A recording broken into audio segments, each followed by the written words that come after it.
our VSCode hint, tip, and trick of the week.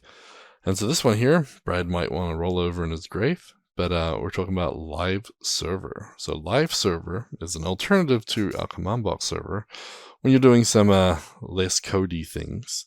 So live server is basically a nice, easy way to work with your code. If you're doing templates or you're looking at certain things on your sites, you can basically make changes, save it, and it'll automatically update, just like a lot of other tools have. And so that's built into VSCode. The cool thing is you can do it with dynamic pages. So we haven't obviously upgraded the ColdFusion stuff in here, but I'm wondering if we could sort of tie into an existing command box server and sort of look for some updates there. But I think someone did something where there was like some on save, it would try and reload browsers.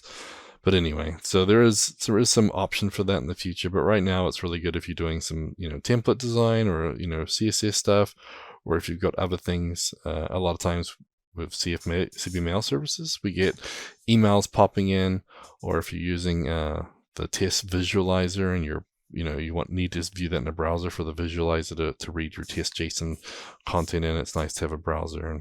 And sometimes it's nice to just click a button like go live here on the bottom and not have to worry about spinning up command box for this little thing. So maybe that's what.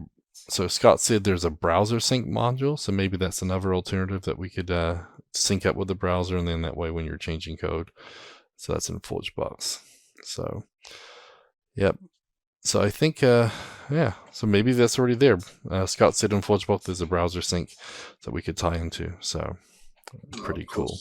But this is a nice one, like I said, for those sites or pieces of your site which isn't necessarily running command box server. You could use that. So it has like 20 million downloads, so it's a pretty cool little plugin, and it makes sense in the a certain world for sure.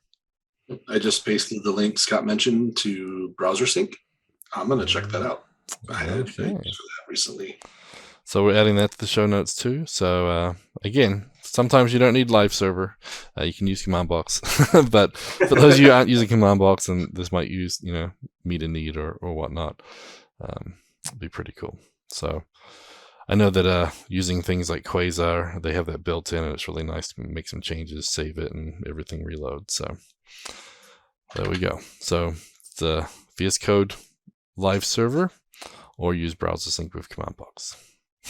Nice. I'm still jazzed about the whole command box supporting engine none, just using it as a straight up HTML or static. Yeah, that is pretty cool. I just, like I said, I like to have quick access to things. So, and a lot of people don't use command box, so this is another option for them. And I don't know why. I know why.